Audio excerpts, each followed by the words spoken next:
ยอกันเด้อมากินข้าวเด้อ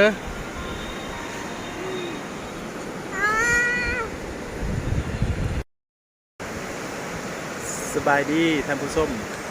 ก็มื้อนี้ก็พาลงมากินข้าวอยู่ปากเซตเนาะปากเซตเมืองว่าปีแขกสะแล้วแต่ว่าพาลงมากับบรรยากาศดีหลายเนาะลงมากินข้าวเที่ยงเนาะอยู่ลงข้าวเที่ยงอยู่ปากเซตเนาะเดี๋ยวพาลงมามีเซียวแล้วก็เซียวพรเซียวทิพย์แล้วมากินข้าวมื้อนี้จะมีอาหารเนาะมีลูกสาวบิกกี้กับมันนันกินเฮามื้อนี้ก็มีขาดบ่ได้เนาะบองหยาบองโสมมีแกงลูกไม้แกงลูกไม้แล้วก็มีแจ่วเหนียวมีต่ำข้าวปุ้นแกงลูกไม้เนาะนี่เนาะมาละ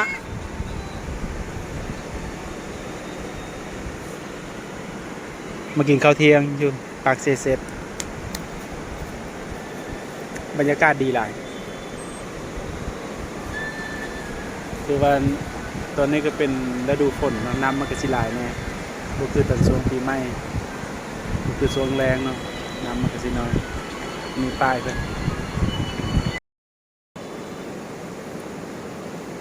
มาลูกเร็วๆขึ้นเขาขนาดมากสูบบุหรี่น้ำนะเฮ้ยนี่อย่างชิบลูปรีขึ้นมาใส่เห็นเด้อมาเร็ว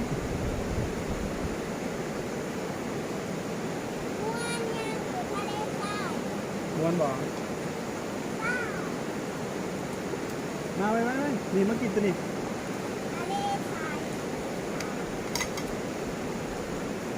มาอันนี้ก่อนได้ไหม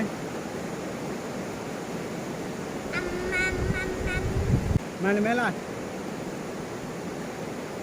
อันมาอัน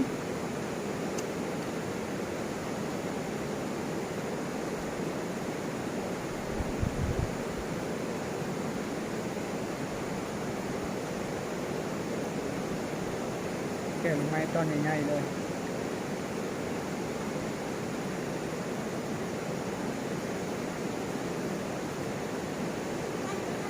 ตอนนี้เขากินผ้าเสียบกันเนาะ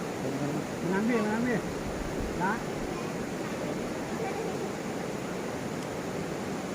กินข้าวปลากินข้าวอีเซ็ต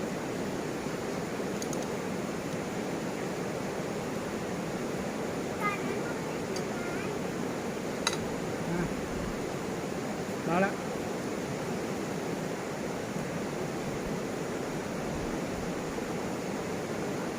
แค่อันเดียว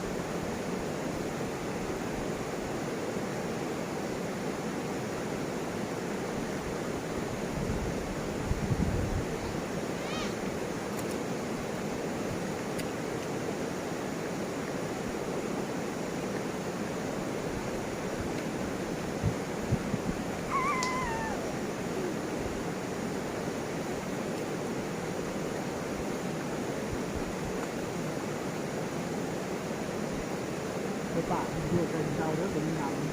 ป่าเยอะตึ้มอะไรฮะ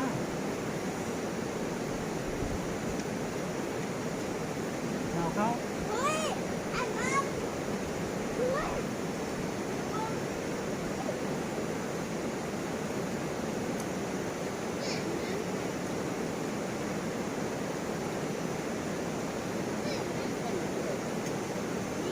คือว่าของกินเขาได้มันมีแกงไม้เนาะจะลงไม้แล้วก็มีต่ำกระปุนนำเนาะต่ำกระปุนนำบอกบริอาผมมีเครื่องนึงเนี่ยเอามาเข้ากันเขาชิป้าเปิด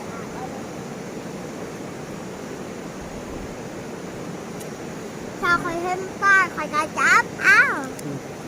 มาไม่ได้กินข้าวอิ่มก็จะง่ายอันนั้นเอาสบายดีนะพี่สบายดี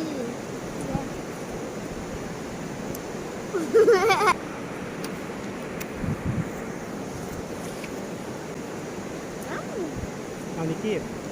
นายกินยานิกี้ไปมาปล่อยเขาให้เขาบ้างไหม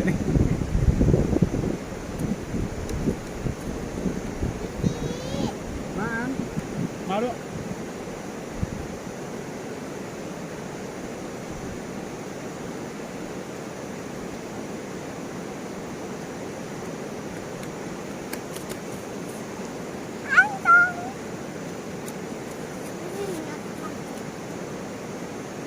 งเลิกเนาะ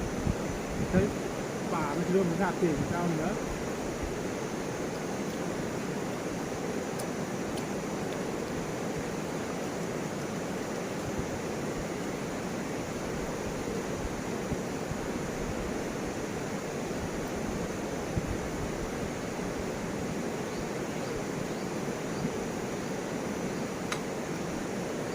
เสียงนำตก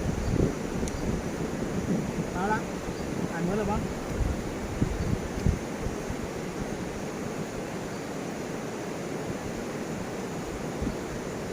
อันเนี้ยอันเมื่อไรบ้างเอาอัน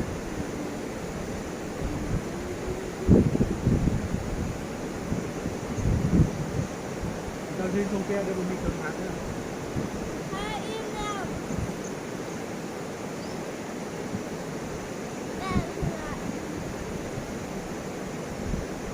น้ำตัวน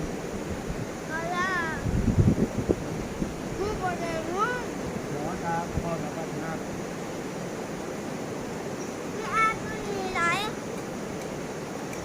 ยาลูกเปล่ารอบกับที่กินเด็กน้อย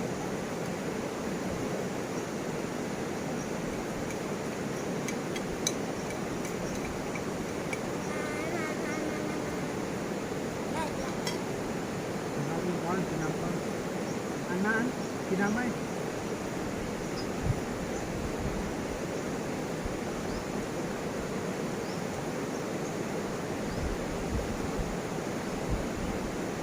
อันนี้เหรอบอสทำไปมากินน้ำก่อน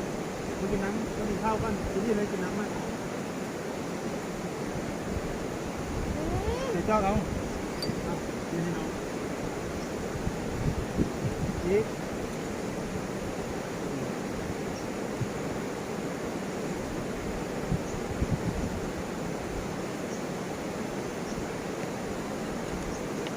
มีสแกนที่รอนะ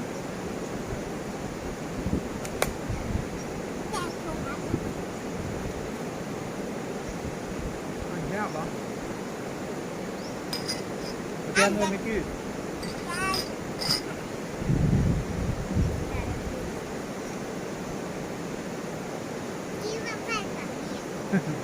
ต้นมะไส้ทะเลไม่กี้เขามาในซาดเนี่ยทรงจากบุเปิ้ล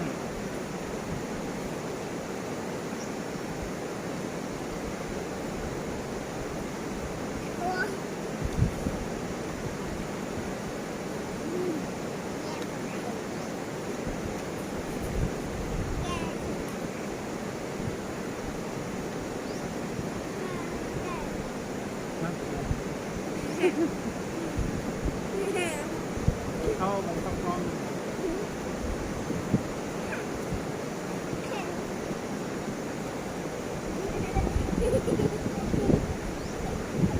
ดูว่าเฮากิสิมาจบคลิปไว้เพียงสำนี้เนาะ